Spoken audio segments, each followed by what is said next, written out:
আর মডেলিংয়ের কাজে অনেকে আমাকে জিজ্ঞাসা করে যে মডেলিংয়ের কাজে আপনার হাইট অনুযায়ী করছেন কিনা বা করার ইচ্ছা আছে কিনা। অফার এর মধ্যে অনেক পেয়েছে আলহামদুলিল্লাহ, কিন্তু ওই রকম মানে মনে হয়েছে যে না এখন না, একটু পরে করব। ইনশাআল্লাহ সামনে হয়তো করতেও পারি, আবার দেখা যাক আর কি।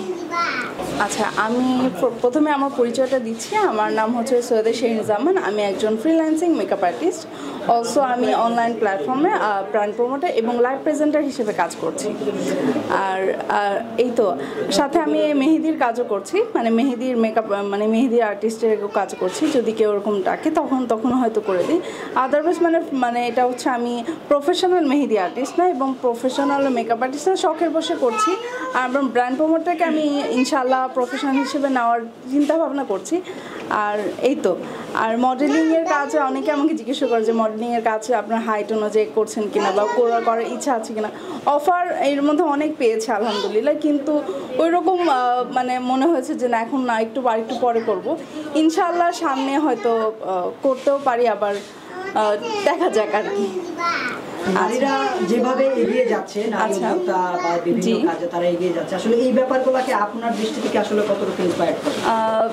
প্রত্যেকটা নারী আমি বলবো যে মানে ইন্ডিপেন্ডেন্ট হওয়া উচিত। প্রত্যেকটা নারীকেই কোনো না কোনো কাজে জড়িত হওয়া উচিত। যেমন আজকে আমি একটা আপুর পার্লার এসেছি, রিমুস মেকওভার।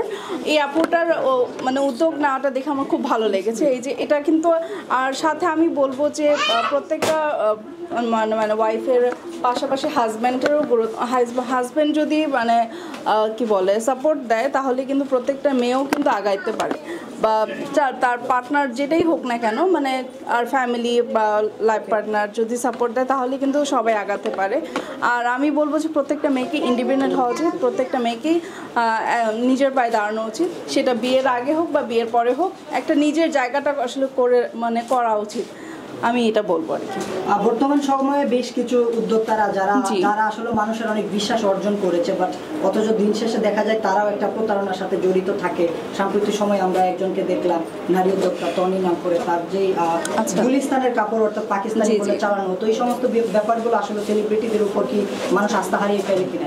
হ্যাঁ, এইসবে একটা জিনিসের জন্য আসলে আমরা হয় কি যে একজন খারাপ কাজ করলো, ওটার জন্য আমাদের উপর ইফেক্টটা পড়ে যে উনি পরবর্তী মানে ওনার বিজনেসের জন্য এখন আমরা যারা ঘরে বসে বিজনেস করছি সবাই আমাদেরকে মনে হচ্ছে বলবে যে আমরা হয়তো বিজনেসটা মানে ওইরকম প্রোডাক্ট নিয়ে আসি, বা এরকম ট্রাস্ট ইস্যুটা সবাই এখন ওইটার ভিতর ট্রাস্ট ইস্যুটা সবার মধ্যে এসে পড়তেছে যে উনিও হয়তো এরকম প্রোডাক্ট ইউজ করলে আমরা কিভাবে কিনবো, এরকম একটা। আর অনলাইন বলতে এখন সবাই বিশ্বাস করে যে অনলাইনেই সবাই আমরা প্রতারণা হই আর কি। সো অনলাইন থেকে আমি বলবো যে অনলাইন থেকে না কিনে সরাসরি আপনার শোরুমে এসে ড্রেস কিনবেন। আর কোয়ালিটির ব্যাপারে অবশ্যই আপনারা একটু জানার চেষ্টা করবেন যে কোন কাপড়টা কেমন, কোন কাপড়টা ভালো, এটা নিয়ে অবশ্যই আপনারা একটু জানার চিন্তা করে দেন আপনারা কিনবেন, এটা আমি বলবো সবাইকে। যেহেতু আপনার মডেল হওয়ার ইচ্ছা আছে, তো বাংলাদেশের সিনেমা দেখা হয়, বাংলাদেশের কাকে সবচেয়ে বেশি ভালো লাগে নায়কদের ভিতরে?